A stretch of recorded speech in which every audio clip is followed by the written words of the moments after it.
Good afternoon, everyone, and welcome. My name is Alisa Sladzinska, and I work for the City of Chicago Department of Business Affairs and Consumer Protection, BACP. Welcome to the BACP Business Education Workshop Webinar Series. We have adapted our regular business education workshops at City Hall into these webinars until further notice. On behalf of our Commissioner, Rosa Escarino, I want to inform you that business licenses can be processed online where applicable by visiting chicagobusinessdirect.org. And any websites or emails that I mentioned will be posted in the chat function, so you'll be able to reference them there. If you are part of the BACP Entrepreneur Certificate Program, you can get credit for joining this webinar by sending an email to bacpoutreach@cityofchicago.org. If you want to learn about the program, please visit chicago.gov/business education. To help guide your business and employees during COVID's reopening process, including the updated Phase 4 guidelines, please visit chicago.gov/reopening. Also, BACP and the City of Chicago's Office of Emergency Management and Communications created Shy Biz Emergency Alerts. You can opt in to receive targeted emergency alerts for the business community. If you are interested, please visit chicago.gov/shy-biz-alerts.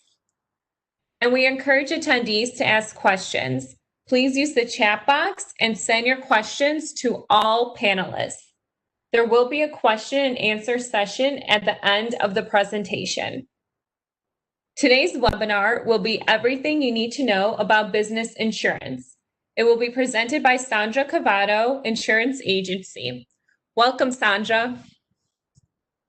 Can you hear me? Yes, perfectly. Okay, great.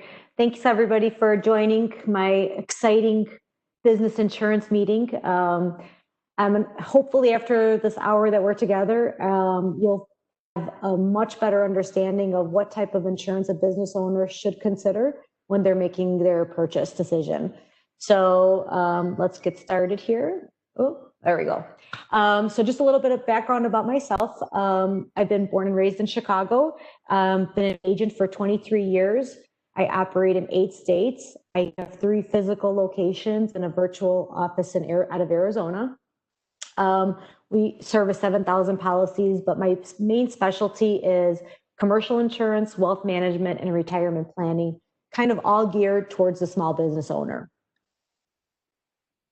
So we'll start with what is business insurance? You know, there's people throw the word out all the time, or people know that they need business insurance when they open a business, but kind of what's the purpose of this? So the purpose of business insurance is really like any insurance, is you are transferring risk for a cost. You're transferring risk to an insurance company to cover a larger loss that you could not be able to afford to stay open and stay in business for. So every type of small business needs to insure against certain types of risks. Fire, theft, if you have a physical brick and mortar location, or even if you are an online business, you'll need theft coverage if your home business becomes disrupted by a disaster or some type of theft or fire. You need liability protection. Auto claims are part of insurance. Death or dismemberment or disability of a key employee are all reasons and all types of insurance that you insure against. So the main point is remembering that I'm transferring risk. And when I'm choosing what types of products to have, it's how much risk am I willing to take as the consumer, and how much do I need to pass along to the insurance company? So people ask me all the time, when do I need to buy business insurance? So there's a few times in the business profile that you'll need to make that decision about needing insurance.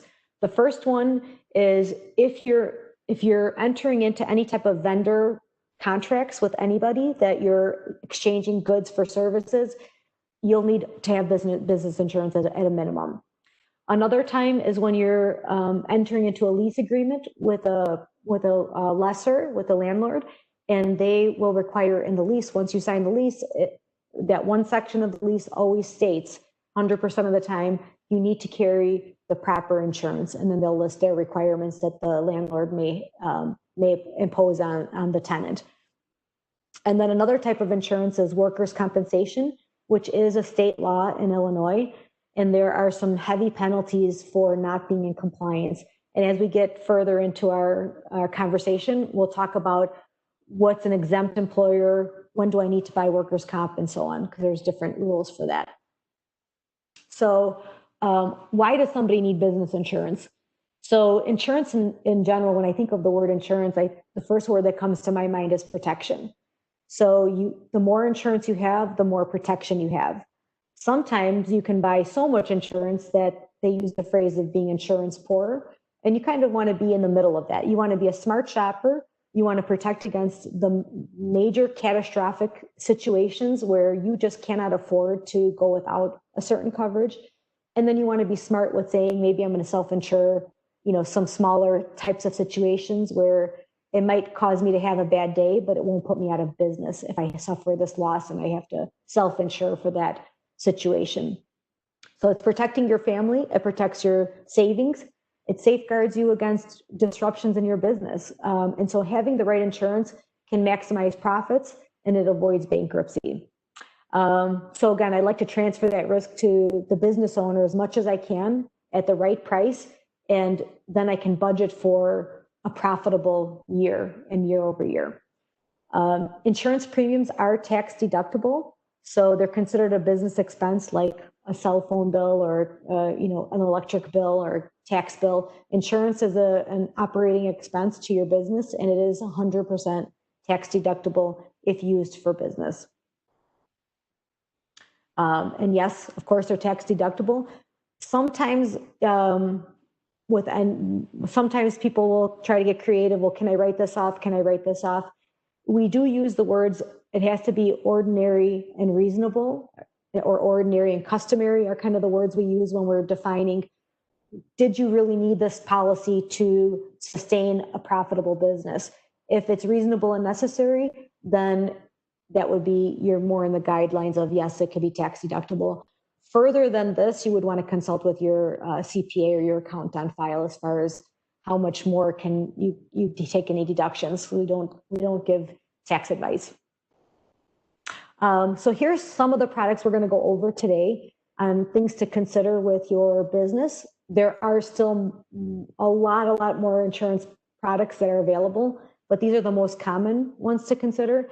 So as you can see, business auto, life, partnership life, general liability, professional liability, crime, and you can kind of read through the rest of these. But what's interesting is that when people typically call me for insurance, that they're opening up a business or they're shopping their insurance or whatnot, they only pay attention to or think that they register general liability, because that's the word that gets thrown around. I need liability insurance for my business. I need general liability insurance.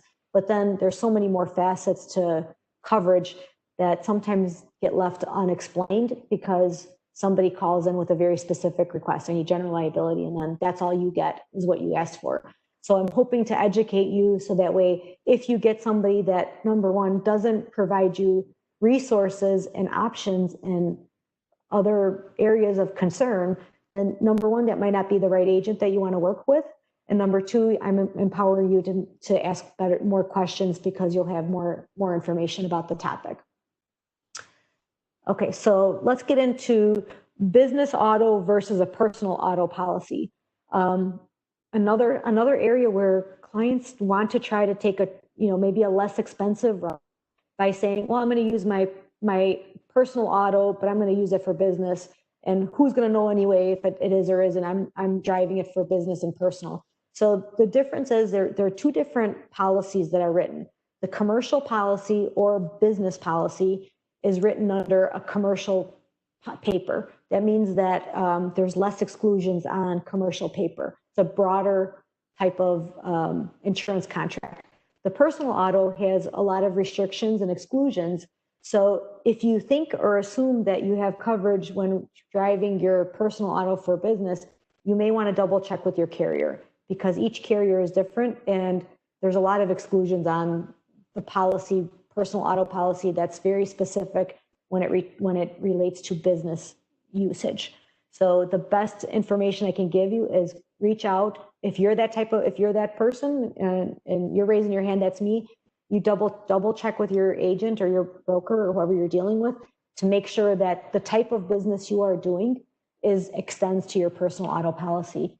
Also with personal auto insurance, they're usually considered where we want to insure people that are listed in the house. We don't want regular people that don't live with you, that might be an employee, to be driving your personal vehicle. Why? Because that increases your risk of being sued personally because of something that your employee may have done, driving your car or even driving their car, but using it for your business purposes. There's a lot of gray areas in that topic. So just know, the takeaway on this is know that the personal auto policy has more restrictions and more exclusions. The commercial policy is more expensive, sometimes can be double than a personal auto policy, but it has a broader policy form and it's intended to be used for the business usage. Like, I have my employees driving my cars, or my employees are driving their own cars, but they're on my time. So we got to be careful with those guidelines. The key coverage on a auto policy or auto product is the scenario I had just described, which is the legal term is called hired and non-owned auto liability protection. But it's really the scenario that you send your employee, let's say they make an errand for you, that you send them to the bank, and on their way to the bank, they get in a terrible car accident and they kill somebody, and they're driving their own car, but you sent them to the bank. So who pays that family that was just murdered and killed? It's going to go after everybody. They're going to go after the auto insurance company that insures that driver. Maybe it's State Farm. They're going to take some responsibility because it was the driver, but then they're going to find out that, wait a minute, it was 3 p.m. He was going to the bank. He was doing an errand for Sandra. That's her insurance that's got to pay. Then they come after the business owner for the liability exposure, may even want to try to get out of not paying that claim and put all the onus onto the business owner. So if you don't have the coverage called hired and non-owned auto, you are not covered in that scenario, but you are still responsible and can still be sued in that scenario. So it's a really, really important coverage. It oftentimes goes unthought about because you would, I guess logically it seems like, well, if they're driving their own car, why do I have to worry about that? Because that scenario puts you at risk if you're in that situation. Business life insurance is important because a lot of business owners might be the key person of that business. And without that key person, whether it's the business owner or maybe it's their right-hand man, the number 2 person is the manager or vice president of operations or whatever, that business policy can help restore that business from not surviving that situation. So there might be a fatality and the business owner is gone. That business owner may want that business to continue, or that key person may need to be replaced by 2 people. So how is my business going to be affected by the loss of this key person? So you buy insurance for many reasons. Collateral for a loan. If I want to get a loan, I can use my key life policy as collateral. It can be a tool to retain my key employees. I can also have cash value in my contract and my key life policy that can be a bonus to my key people. And it also, mainly, it provides liquidity. So if there's a death that goes on, the beneficiary, which would be the business or whoever you select in that, it could be a partnership, a business, but the business then takes that income and they can replace maybe that $100,000 policy. I might be able to hire 2 people to do the job of that one skilled, highly qualified key person. So we use it for buy-sell agreements. You can use it for stock options to shareholders. So depending on how big or small your operation is, business life insurance is a key foundational piece that can fit in a nice puzzle at different times of the life, the lifespan of your business. These are other types of life insurance contracts. If you enter into a partnership with somebody, whether it's a husband and wife or two siblings or two best friends or two neighbors, you now have entered into that partnership agreement with their spouses and their families. Because if something happens to one of you, then automatically that surviving spouse becomes your new partner, who may or may not be qualified to be your partner. So having the right partnership life policy, if you have the right agreement set up, you can buy that other partner out with life insurance. So maybe one person had $100,000 of cash to deposit into this business. The other one had equity, sweat equity. He was the brains of the operation, but didn't have the cash. They may have different weight, financial weight, but they're both equal partners. And so you have to structure your buy-sell agreement to buy out proportionately to the surviving family members or heirs of that partner. It doesn't have to be a spouse. It could be an heir of a partner. So things to consider, kind of just ways to make sure that you seal the loops in the business to make sure that you've covered these basic financial situations. So here's that most commonly used wording that people say, I need general liability insurance. So general liability covers a business owner, covers the medical bills. If a customer is injured while they're visiting your site, it covers personal advertising injury, it covers contractual, personal, and advertising injury if you were entering into a contract that you were unable to perform. There's differences in product liability versus premises liability, and all these different subcategories are under the name of general liability. So if I'm producing soap, let's say I'm producing soap for, I'm making my own soap and I'm selling it out. I, in addition to my general liability, I need to make sure that I have product liability, because if somebody has a chemical reaction to my soap and they sue me because I didn't disclose that there was a fragrance in there that the person's allergic to, it doesn't just pay under general liability. It would pay, in that scenario, it would cover under that product liability. So sometimes they come excluded and sometimes they're included. But depending on the type of business you have, if you are delivering products, you would want product liability. Versus a premises liability is somebody visiting your brick and mortar location. They're a patron at your restaurant, and they fell off the chair that had a loose leg on it, and they fell and they broke their arm. That would be premises liability. So your lease will be a good dictator of what's the minimum expectations that they want you to carry, and then you and your agent would consult with what are the right policies and coverages and add-ons do I need to build your own customized portfolio. An additional insured serves as the same, it holds the same weight as the primary named insured. So if you had ABC restaurant operation, you're the primary insured, but your landlord, XYZ landlord, wants to be listed as an additional insured, that means that landlord wants to know if your policy is active and good standing, that it's not late for cancellation, that if there were a claim, their name is listed on the check as well. So that way they have some kind of financial interest in your operation. So if I'm your landlord, I may want to make sure that your policy doesn't get canceled for any reason. I'm going to be notified if I'm listed as an additional insured, that I'm going to also get that legal notice. Any legal notice is going to come to all parties involved that are named on the contract, on the insurance contract. So it protects the additional insured. It protects them against a claim that you might have caused. Like let's say you caused a fire from an electric fire and you caused that damage, and now I'm going to be sued as well, because everybody gets sued when somebody is hurt. They sue the owner of the building. They sue the tenant that's occupying it. They sue the manufacturer of the electrical cord that faulted out. Everybody's involved in the lawsuit, and then everybody gets their attorneys and their insurance gets involved, and that's how that happens. So basically it protects against the risk of another company or your vendor, and it gives that additional protection. Some companies charge per additional insured. I've seen them as high as $100 per additional insured.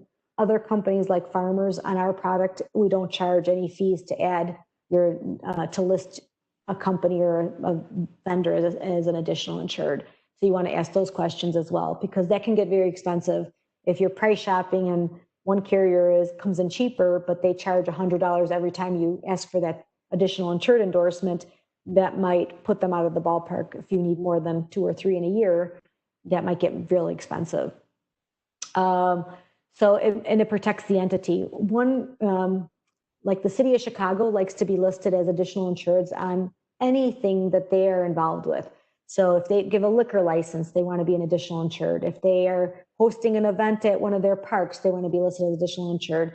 The Taste of Chicago, every one of those vendors have the city of Chicago listed as an additional insured. It's to protect that entity against a lawsuit that arises based on, their operation, that relationship that they have. Errors and omissions is also known as professional liability insurance. And that's going to be needed for people that render advice or provide services that is advice-based, typically. So like consultants, doctors, CPAs, insurance agents, we provide advice. And if that advice caused a claim to happen, caused that person to be put in a harmful position because they were not told or were not made aware, or there was an error that was done, then that professional liability kicks in. So how it's different from general liability, it would not cover if you only had general liability, but you were an accountant and somebody brought suit against you because you didn't do their taxes properly, and then you got fined from the IRS for $20,000. Now, who do you go after? They need professional liabilities where that coverage would prevail. Crime insurance, also known as fidelity insurance, it basically protects the business owner from acts that the employees do, dishonest acts. It's an employer to an employee benefit coverage, and it covers for employee stealing cash or things that are inside, whether it's personal property or cash on hand, but it covers that employee theft. So you would obviously need to file a police report. There needs to be proof. Maybe your cameras are on, but that's what that coverage would provide to protect the business owner against theft, an inside job, employer to employee. Cyber liability has become growingly more and more common these days. Internet-based businesses, anytime you swipe your credit card, you can be a victim of a cyber threat. It's happened to big companies and hospitals. I've gotten letters on that my identity might have been compromised because somebody hacked into somebody's computer. So cyber liability, we're writing it more and more lately, just because attackers and hackers are getting very sophisticated with their abilities, and it's a very expensive situation to be in if you're a victim of if you're a victim of cyber liability and you have 1,000 of your customers' profiles and socials and driver's licenses and whatever you have in your database, they're compromised. So the cost to get that back up and running and to put software on and the right information on and notifications all cost money. So cyber liability, I would say, would be on more of a priority coverage to have that. And as far as expense goes, the more type of work you do that involve people's credit cards and people's personal information, the more expensive this type of coverage becomes. Property insurance is actually your physical property. In Chicago, we've had a lot of unfortunate instances where vandals were, breaking windows and stealing TVs and things from that. That if they had the right coverage, that could have provided coverage against vandalism under personal property. So TV, cell phones, items that you would have in your that were for sale are stolen, fire, vandalized, would all be covered under this personal property if that coverage pertains. So not all of the events that happened in our city were covered. So there's a difference between theft and looting and vandalism. There's a different type of terminology and wording on the policies that could either provide coverage or exclude coverage. So you'd want to work with your agent on that. But so you got your personal property coverage. It protects against your business contents. You can buy flood coverage if you have a flood policy. You can add water backup protection for covering your personal property, that if there were a claim that came in due to water backing up into your unit, that would be considered water backup, so not automatically covered under personal property. And then business interruption, which is also known as business income, can be triggered if your business suffers a covered loss and you are now out of commission. Like you can't open your business because of this covered situation. Who's going to pay your lost revenue? Who's going to pay the lost income that you are not open for, that you don't know what that number is? So the insurance policy that would cover that would be business income, or also known as business interruption. Small business workers' comp, we said earlier in the statement that it is required by law in the state of Illinois. It covers losses from injuries that happen while you're on the job, regardless of fault. So even if the employee shouldn't have lifted that heavy box, even though that said do not lift, and they still lifted it and they got hurt, irregardless of fault, the workers' compensation statute takes the side of the injured employee in those situations. They cover the medical bills and the lost wages for during that time period that the employee was injured. What's interesting about our workers' comp policies is that it also covers third-party lawsuits, which are the coverage limits that you see on the policy. So if you have $100,000 per occurrence and $500,000 per incident, those coverage limitations are for third-party lawsuits. I'm going to give you an example of what a third-party lawsuit might be, because an employee to an employer is a first-party situation. A third party is, I have an unrelated person that is not my employee, but was affected because one of my employees caused damage indirectly. So the best example I can give you would be, you have our insured is an asbestos removal service company, and my employee, after he comes home from work, he takes off his asbestos filled, clothes, and he puts them in the laundry. His wife does the laundry for him, and she then becomes infected. She gets a lung infection because she ingested the asbestos. So the wife is now in the hospital with a lung disorder. So she was indirectly affected by her husband's clothing, and that's what would pay out against the employer, who had nothing to do with this person, right? No relation to it. So that's what's called a third-party lawsuit. So it also covers those types of situations. If you have questions on, am I exempt? I have 1099 contractors. I have a part-time seasonal worker. Do I need workers' comp? This would be a great website to get your information from. But I can tell you that 1099 employees, if they do not provide you with their own workers' compensation, you are responsible for your 1099 employee. That's what one of the biggest questions, most commonly asked questions I get when I do these meetings, is because people assume that if I'm a 1099 employee, contractor, not even employee, a 1099 contractor, that they're not my employee.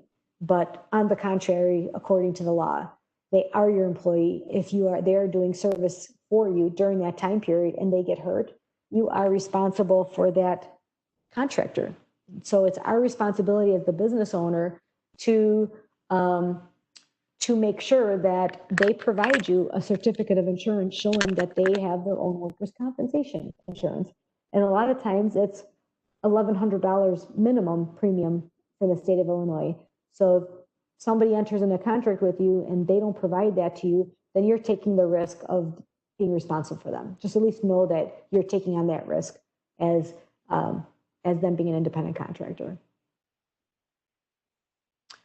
EPLI, so it stands for Employment Practices Liability Insurance. This is another largely attacked policy because it happens quite often. Because it protects the employer against wrongful discrimination, harassment, accusations against discrimination. If they're brought these suits against them, it can get very costly in a court to settle these disputes. And once it goes to court, you're spending tens and tens of thousands of dollars to defend you, even if you're innocent. So 40% of our EPLI claims that we get are with small businesses. So another coverage that I think is just a must when you have employees. Commercial umbrella policy. So similar to a personal umbrella policy, this covers above and beyond your general liability limits. So your general liability limits are typically sold in a $1 million increment, although you can go as low as $300,000 in some types of businesses will allow you to go as low as $300,000 of coverage. But let's say there was, I guess a good example I would say is like the thing that we saw on the news not too long ago where somebody's having a party and the deck collapsed, and it was a commercial apartment building, and then somebody had too many people on the deck and everybody collapsed. Someone dies, somebody's got brain damage, and all these things happen. That $1 million policy that customer had is certainly not going to be enough to satisfy 20 injured families. So if you have an umbrella policy, then it provides additional coverage when it's needed for those type of situations that are in excess of the underlying policy. And just like we talked about, the commercial auto policy is broader than a personal policy. A commercial umbrella is broader than a commercial liability policy. So if they start removing exclusions, the more sophisticated the contract gets. Surety bonds are common for contractors, and it's a promissory type of document that says that if you enter into a contract with a vendor and they fail to perform the duties of that contract, they took your down payment and we're going to do a new roof for you. They take $5,000 down and $5,000 due when they complete the job, but they never completed the job. If you ask that contractor for a bond, then that bond would make you whole again. So then you can claim the bond for the job that they failed to perform. They're surprisingly not expensive to have a bond. Usually they start at $100 for a bond, but depending on the type of job, and then they can get very expensive. There's performance bonds for large corporations, and so they can range from $100 to thousands and thousands of dollars. But for the small business owner that might be doing these small village jobs types of things, they're $100 to get that protection. And then it adds value to your presentation with your prospective client, who, when you have a bond, when you see licensed, bonded, and insured, that provides a level of comfort knowing that this company is, they wouldn't be giving bonds out if they weren't a reputable business. So loss control is a service, not a coverage, but it's a service provided by many insurance companies that help you keep a safe environment. They will help you maintain a clean workspace, a healthy work environment, so that way you prevent slips and falls. You provide a handbook. They help with educating the employees with safe environments. And having a loss control, sometimes my clients they frown upon it because they think that the insurance company is going to try to look for ways to charge them more.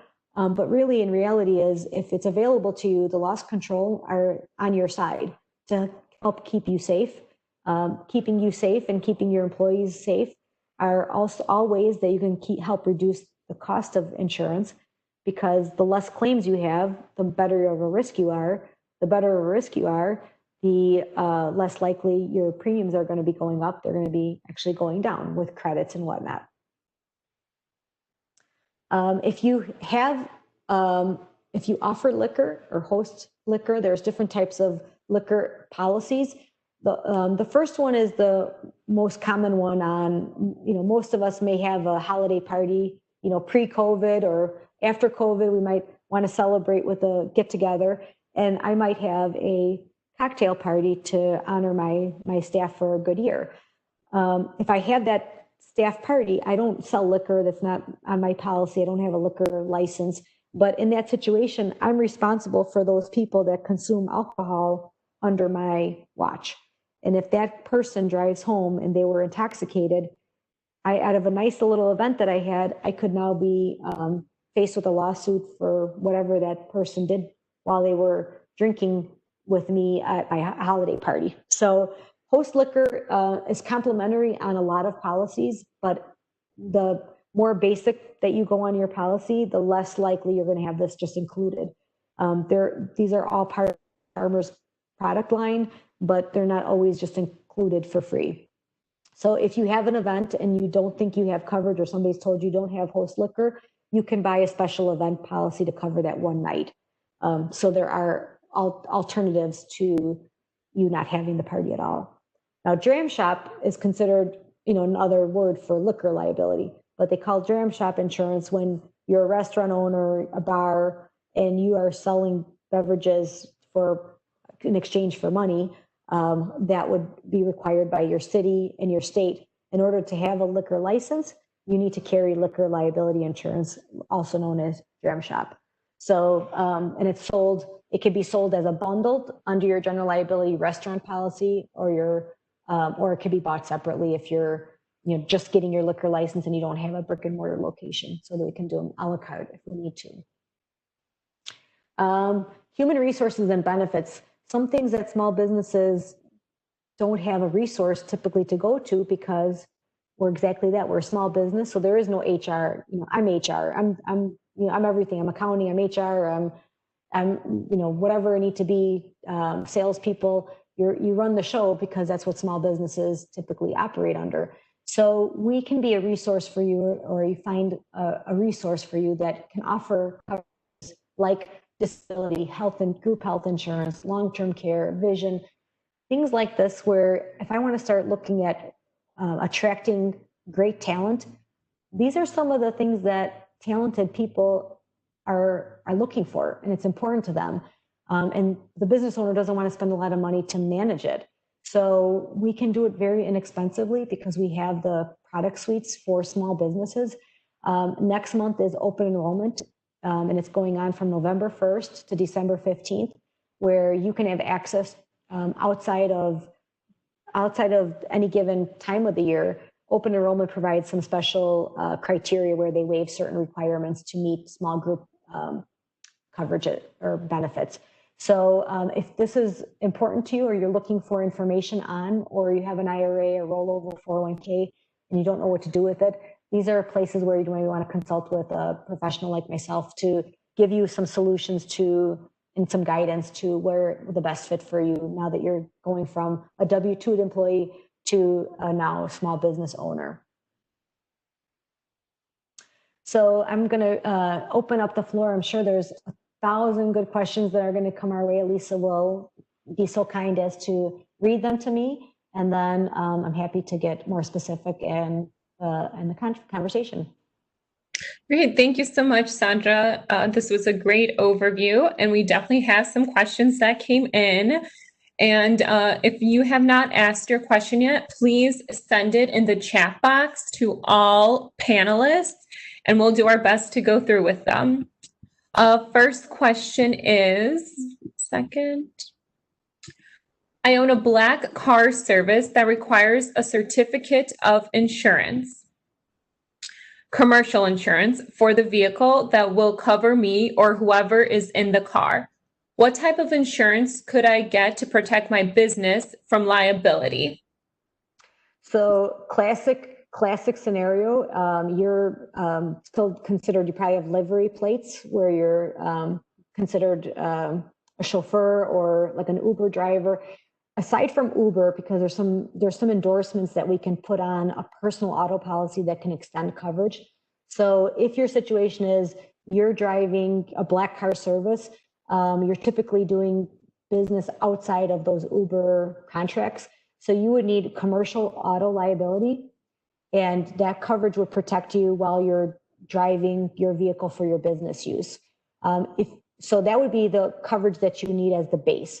What you do beyond that, if you have any other types of services, you can add general liability to the commercial auto policy. You'd want to make sure that you list all the drivers that could be driving your vehicle for a business, list them and rate them on the policy so they have the same benefits as the business owner. And so that's what you would need to protect yourself. I would recommend no less than $1 million liability policy. And again, most contracts that you enter in, those are the numbers they're looking for anyway. They're looking for that $1 million protection. We just had a claim on a commercial semi truck caused a fatality on the road on the highway, and one person died in that accident, and it's horrific. And he was just the employee of so the business owners being sued, and the driver of the vehicle is having all of his injuries are being covered on workers' comp. So if you have an employee that's driving that black car, that person needs workers' comp because the driver is an employee, and then the car needs commercial auto insurance. Okay, thank you. Next question is, other than the standard ones, is there any additional insurance needed for a restaurant now as a result of COVID? Well, insurance companies did a fine job by making a big fat exclusion on microorganisms, called this, COVID was all excluded. Unfortunately, we haven't seen one claim that there's no coverage you can add to buy protection against what we have suffered as businesses, especially restaurants.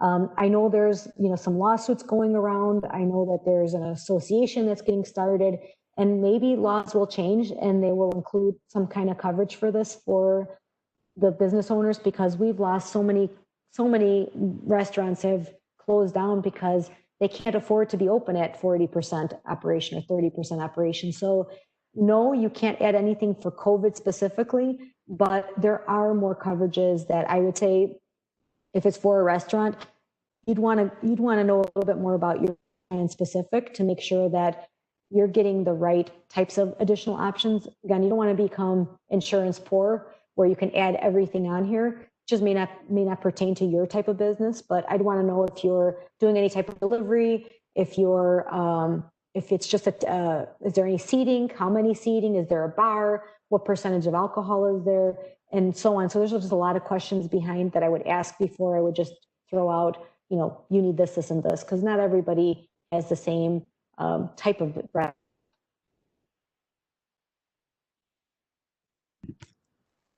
Thank you. Next question is, can I ask my landlord to list my business, the tenant, as an additional insured? I have concerns about the building safety. So typically it doesn't go that way. You can't ask, you can ask if you want, but you typically don't get to be an additional insured on the landlord's policy because the risk is reversed. The landlord carries the risk for the tenant to be in his building. If you have a safety risk of something mechanical in that building, that's a different type of contract that you want to be concerned about. I mean, that's an attorney conversation, because if you're concerned about safety and especially life safety measures, I would defer you to maybe get some legal advice on reading your contract.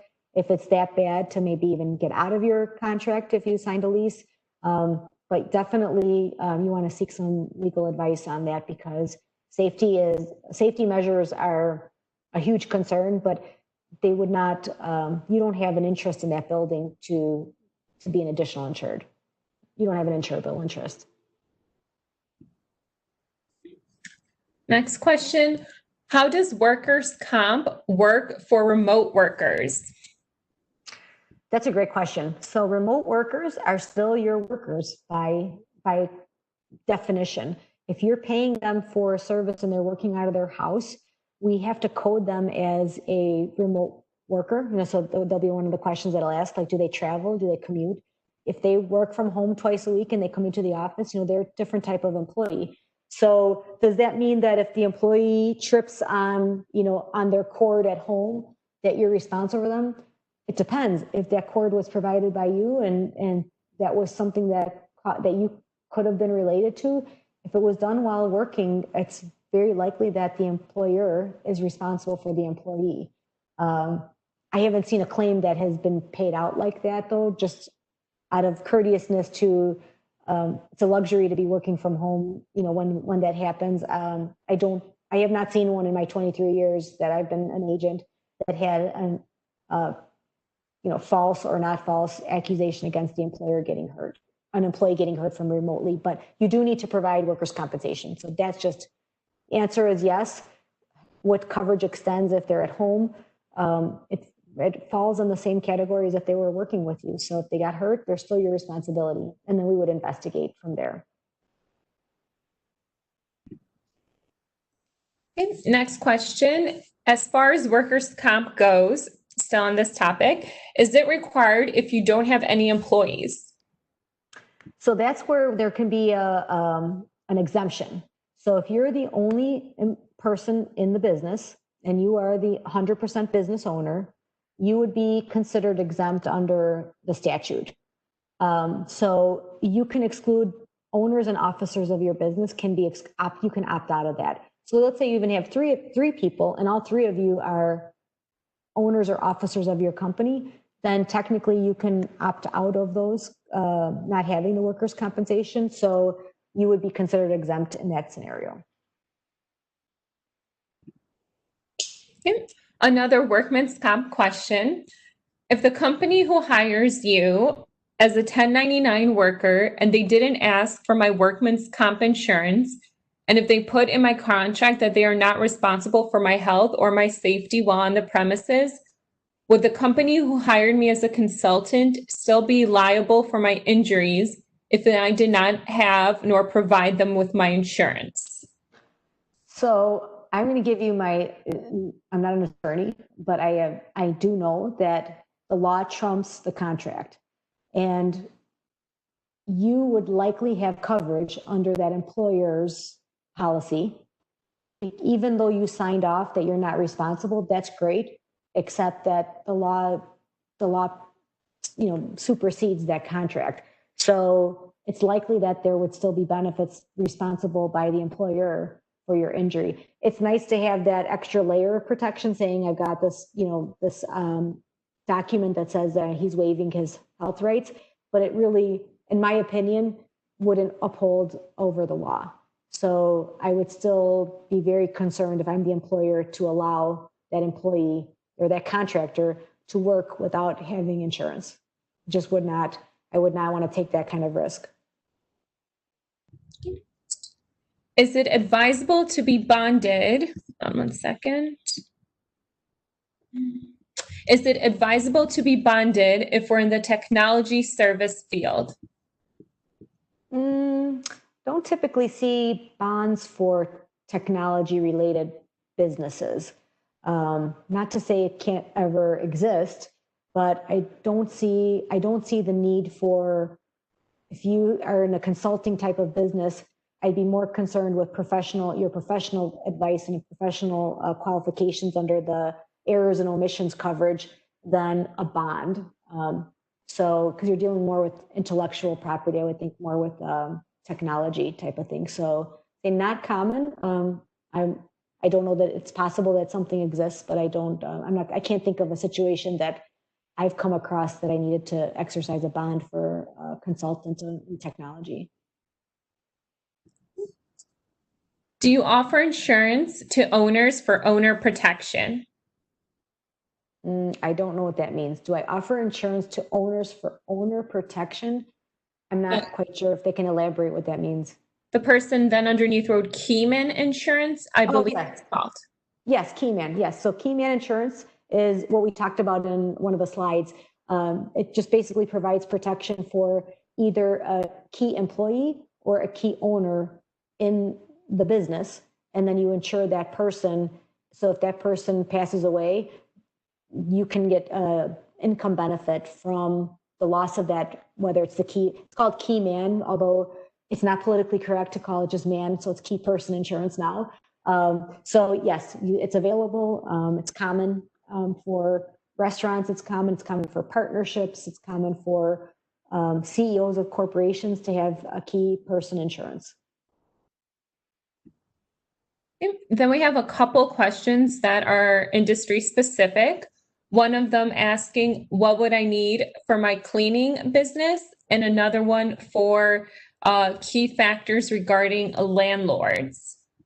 Okay, so let's start with the cleaning business. So how are you going to get to the jobs? You've got your hired and non-owned auto. So if you hire your staff and they're taking their own cars, they're considered, you need hired and non-owned auto.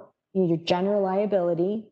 You need personal property if you're concerned about items like your vacuums and your cleaning machines. So you got all your contents.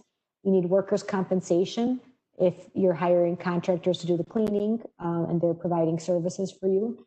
And then likely, depending on who you're doing business with, they may want to be an additional insured, on your policy, because maybe you've got a contract to clean a school or a bank, or any type of business that they want to see that you have insurance. So you'd want to exercise the additional insured rider. And then from there, you could build on how big your operation is.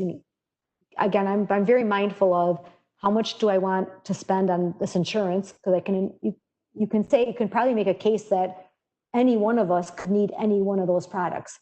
But does it make good financial sense to be buying every single thing that's available, and then I have no revenue to run my business? So no, that doesn't make a lot of common sense to do that. We have to be smart with the money that we have allocated and buy the most important policies at the top. And because all of these coverages, I can make an argument for, may not be common, but it's available to all of us to buy. Just have to, we have to just be smart with, want to overspend in categories that the risk is so small that I'm not going to put myself I'm not going to spend the extra money for that. You got to look at that. And then the other one was, what was the other one, Elisa? For landlords. Okay, so landlords, it's a good one for landlords because a lot of my landlord clients don't have LLCs or corporations that they form, and they're really buying these properties in their own name. So now you take the hat off. You are a business owner because maybe you have 20 apartments, but they're all in your name. So a couple things that we would want to work with your attorney on is, the best thing to do is put them in LLCs, because then it limits the liability. But let's say you didn't do that. That landlord, in addition to the property insurance, you need the insurance to cover the building. You need general liability to cover the slips and falls. You need business interruption to cover the loss of rent if there were a fire and my rent income is lost. And then I typically don't have employees under a landlord policy. I hire licensed, bonded, and insured people, so I don't have a need for workers' comp typically. But maybe if I have that maintenance guy, maybe I need workers' comp for that maintenance person. And those are the types of policies that you would need. But if I do own buildings in my name personally, you better make sure that you also have personal umbrella insurance, different from commercial umbrella insurance. The personal umbrella policy then will, again, give you an extra $1 million or $2 million of coverage if you were sued personally due to a claim that happened while you were being a landlord. Okay, thank you. Can you explain more about contractual liability under general liability insurance? I do education consulting and want to know if I need this or if I just need professional liability. So anytime I see consultants, I'm now seeing them combine general with the professional on a consultant. So if you're writing, the more information that you're providing in a written format, like if you're writing handbooks and you're doing things that are written for publication, that general liability is just an extra layer. In my opinion, a professional liability policy supersedes, that's more important than the general in a consulting type of business, because my risk is greater when I give in that consultant type of situation that the claim would be potentially paid out under professional liability. There could be a slight overlap of benefits, but I have seen contracts come in where they're doing a contract and now they not only just want the professional liability, they also want that general. So it kind of tightens up some gaps of the legal language of it. If I have both of those policies, then my likelihood of getting a claim paid out is going to fall under one of those two. But if I'm missing one of those policies, and there's that loophole in the one contract, then I could be at risk of some coverage. So I'd want to know a little more specific about what type of contracts you are doing and who's requesting that additional insured, and then we would determine if it makes sense to pay for that extra coverage under the general liability. Any other exposures, if that would we feel we have enough protection under the professional umbrella, the professional category. Okay. What does the statement insured/bonded mean? So when you carry insurance, so licensed, bonded, and insured. So again, these are typical words that you see for contractors. So if I'm hiring an electrician, I would hope that that electrician is licensed. So that's the licensed part. That means that they actually went to the city, the department, the village that they live in, or the city that they live in, and they filed for an electrical license. So they hold a license. The bonded part means the bond that we carry. That means that they provide that bond coverage for you, licensed and bonded. So the bond means that if I give you a contract and I don't perform my work, I'm bonded to protect that consumer against they skip town on me. And then the insured part is all of this. So they could have just one component of insurance and they can say they're insured, right? Technically. Doesn't mean that they have all of the insurance, but they're insured. So that slogan has come, it's pretty popular to see contractors saying, even on their vehicles or in their newspaper, licensed, bonded, and insured.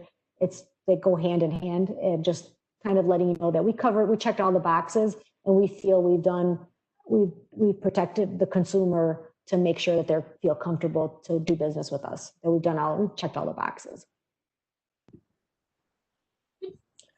Next question is, how does workers' compensation insurance work if a single member LLC with no employees subcontracts with someone who is self-employed or also a single member LLC owner? So that LLC, that anytime you enter into a contract, that entity, if there's a exchange of services, that entity gets hurt. If that entity is a single member, so that person gets hurt, you're considered the employer in that relationship. So if that single member LLC that doesn't need to carry insurance is exempt in their situation, but now it becomes a contractor and to you, they're no longer self-employed, they're now acting as an independent contractor. It really doesn't matter what entity they hold, is that it doesn't it doesn't remove their right to collect if they're injured, I guess is the part of it. The law is written so loosely in workers' comp. And I did want to mention to you that the fine for not having workers' comp, if you're caught without workers' comp and you're not exempt, the fine is $500 a day. And the department that mandates that can actually go back as far back as you've established your business entity to fine you. So it's like $200,000 a year that they can go back. Now there's no, police that I know that they actively do that, but they, act on tips and things like that. So the fine is steep. Another really loosely written phrase in our Illinois law says that if you don't carry the workers' comp and you are considered an employer in that relationship and that person is hurt, that you cannot file the bankruptcy against the situation. The business doesn't protect you. You're sued personally in that situation. So now all of your personal assets can be attacked. When you read that law and you go on that website, I had the privilege of having one of the employees that were they were sitting in my class, one of these classes I did for the city of Chicago a few years ago. She was, one of the employees that worked for the department of the workers' compensation department that I provided. She gave me all this information, and she's the one that even further explained the law and how it's written and how scary it is that an employer can take the risk of, entering into a contract and not making sure that that 1099 person is insured. Knowing that, I just wouldn't hire people that are not insured and not providing me proof of insurance, because we have too much risk if you're not going to be protected by the corporate veil of your LLC, and you're going to pierce that corporate veil and sue me personally for this person that, went to one event for me and now they were seriously injured in an elevator. Like I had a client that had gotten in an elevator, the elevator shaft and he fell and the elevator dropped 3 stories, and he was holding a mop and a bucket. He was a contractor for cleaning service, and he pierced his bone, the way the handle of the mop hit him. It hit him in the bone of his ribs, and he was seriously injured. Like we're talking $50,000 plus of injuries for this person that again, everybody got sued, the elevator company, but really who ended up paying the price was the independent, the owner of the cleaning company, who was on duty working in that facility, and it was his workers' comp that was primary. So it's just such a loosely written law. Until it changes, we're too exposed as business owners to not cross that T and dot that I. Okay, we have some specific questions coming in for industries. Some of them being, what insurance do I need for my painting business, for my CBD business, and for a restaurant? So foundational pieces, remember, foundational is always your general liability.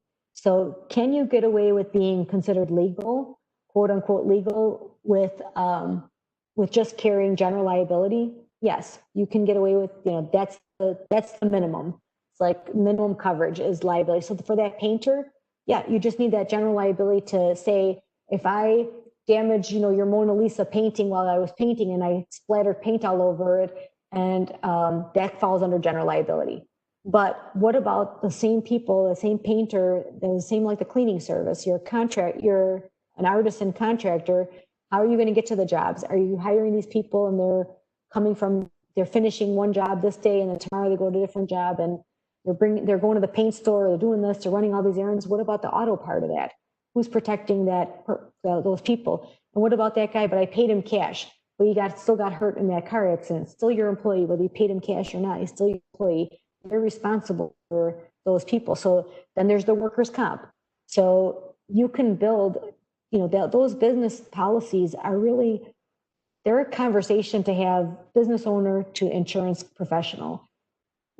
Learning a little bit more about what you do. Do you do business? Do you climb more than 3 stories? Are you painting exterior, painting interior? There's different types of questions that would make me give you a different advice, I guess. So everybody's going to start with your general liability. And then at that CBD company, personal property, they're going to need that coverage for that inventory inside their property. The employees are going to need workers' compensation. Probably want an umbrella policy because they might be a little bit higher risk.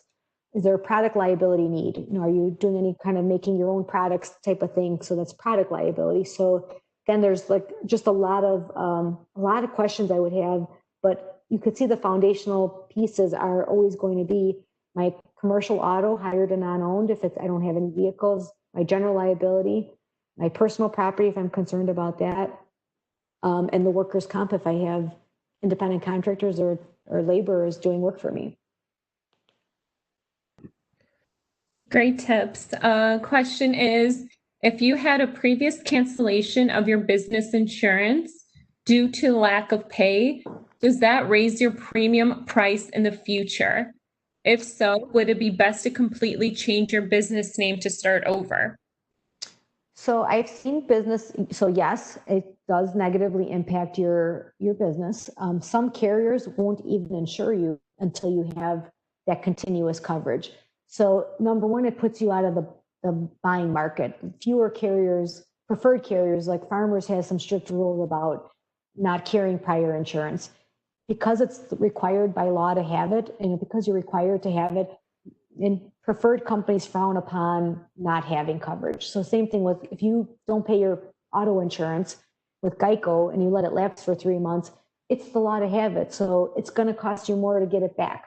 The longer you stay without it, the the less companies want to do business with you. Until then, what happens is, if I only have 2 companies left that will even consider you, guess what that does to the price? It just drives the price right up because they know that there's less competition. So price is definitely affected by how long you've been in business, good payment status, and not having, having claims and lapses in coverage are all negatively impacted. And the follow-up question was, should I just start a new LLC? Well, that's expensive too. Then I got to spend $400 or $500 to create the LLC. I got to get a new checking account. Just because I didn't pay my bill doesn't seem to make logical sense. Now, if there was a different reason for dissolution, then maybe that would be a factor. But if it's just for insurance purposes, I don't think you're going to save very much money because there's accounting behind changing your LLC.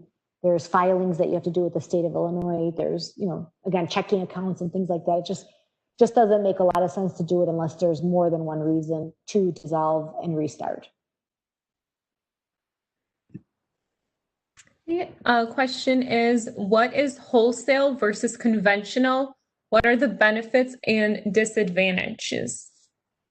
Again, I'm not sure what you mean by wholesale versus conventional. We didn't talk anything about that. So if you can type a little bit, give me an example of, because there's wholesale agencies versus maybe you're thinking of a conventional insurance agent, but I'm not sure if I'm on the right page with you on that. So if maybe you can elaborate what you mean by that, and I can try to expand on that thought.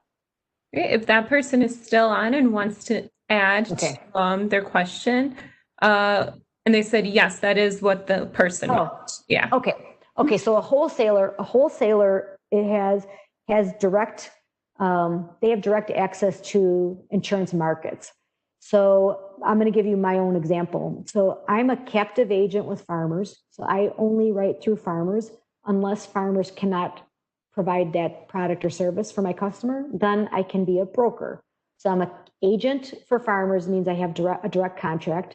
A broker means that I can write insurance with other companies by my contract, but I don't have that direct access. I have to go through, I don't have binding authority. I think that that's the biggest criteria. I cannot bind your policy until the company tells me you're bound. So I act as a middleman.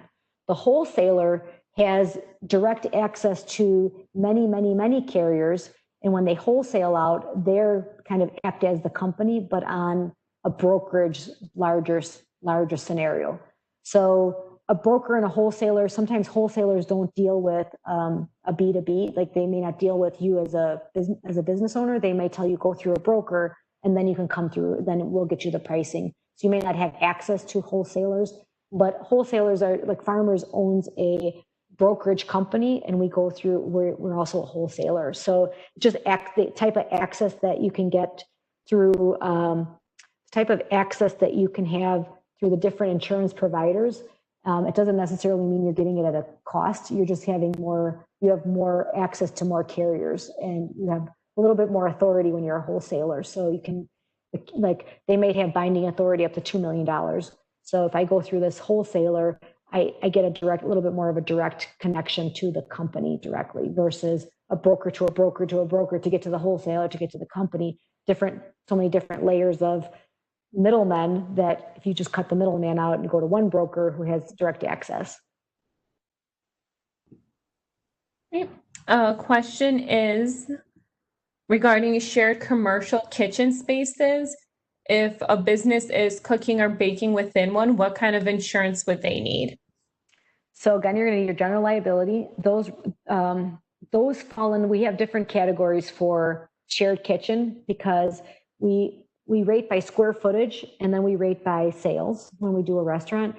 Same thing with like a food truck where they still need general liability they still have a restaurant. They just have to happen to be restaurant on wheels, and your situation, it's a shared kitchen type of restaurant. So you still need restaurant insurance, but the exposure is smaller because you might not have the personal property because maybe all your pots and pans are shared, or maybe you don't have it. You're in a food court type of thing. So even if you have a food court scenario, you're still going to need a restaurant policy, but maybe your square footage is only going to be 150 square feet. And so then your cost of your insurance policy should be less than somebody that has a 2,000 square foot scenario. So policy and product is the same, but pricing is going to be a little bit less on a shared kitchen environment because of whose liability exposure is it when they come into that facility. So same coverage, but discounted rates based on the size and location and what you're doing. Okay, and we're going to end with this question. I've been looking into insurance for my new LLC. Second. I was asked if I would ever provide services at a client's space of business. Why is this important, and what implications does this have for my insurance coverage? And this person does education consulting. So let me make sure I understood that. So they're consulting, they're doing educational consulting, and the client is asking our customer to go into their space and do and work out of there. Yes. Is it like a temporary work? So you'd still need your general liability can travel with you. So if I have a general liability policy and I'm a home-based business, I'm an educational consultant, my home address is my policy, then my location that I may be working out of, my general liability policy kind of carries with me like a sweater. So I just have to add that space as an additional, whether it's a permanent location, I add it as an additional location. If it's a temporary location, then I have coverage just that extends wherever I go. So that liability protection would extend to me. So if I work out of my home and then, hey, can you do this event Thursday and Friday? We're having, we're having something here at the school. And if you set up a booth, while I set up the booth, I, accidentally forgot to, move the cord and somebody falls because it's my stuff. That your general liability would transfer to that situation. Whether or not it's going to be a more permanent type of thing, you might want to add that location as either a primary or secondary location, depending on the type of work. But the policy is the same. You just have to tell the insurance carrier exactly what you're doing, so that way we provide coverage for you, not just for what we thought you were. If you're changing anything about your business, I think this is a good place to end on too. If you're making any changes to your business and you didn't tell your insurance agent or broker what changes you changed, and you just decided to go from interior painting to painting skyscrapers, and then somebody gets hurt, you might not have the right coverage. You might not have coverage to include all of those operations. So it really is your job to let your agent know that, hey, I expanded my operations. Like, I'll give you another example. We had a hair salon that decided that they were going to do microblading and eyelash extensions, but we insured them as a hair salon. Well, microblading is not covered under a hair salon. You have to add that coverage. So if we didn't know about it and a claim happens, it's not, there's no coverage for that. So you really have to let you have to have an open communication with your agent and make sure that your business is insured for what you do. We do a lot of homework on the back end. We check your websites, we see what you do, we make sure that you do what you say you're doing and your website doesn't say differently, because we catch a lot of things that way. But you could be adding things, and your policy needs to be updated, every year when you're, every year at a minimum, you review it, but also when you make changes. Wonderful. Thank you so much, Sandra, for sharing your insight this afternoon with us. For those questions that were not answered, on this slide is Sandra's email address. It is scavoto@farmersagent.com. And I put that in the chat box as well. So if you have any specific questions, or we just didn't get a chance to get to your question, please feel free to reach out to her. Sandra, do you have any last words for our attendees? I just want to say this was one of the much better situations, because you guys asked really good questions. So it makes the time. I love the specifics, but feel free to email me. I do get a lot of questions after these events. So the best way to communicate with me, especially if it's not an urgent matter, is just an email, and then we could set up private time, so I give you my undivided attention. But thank you for joining in. I hope it was helpful, and you know where to reach me. Thank you so much. Yeah, thank you so much. And thank you to everyone who attended this webinar. Have a good rest of your day. Thank you. Bye-bye.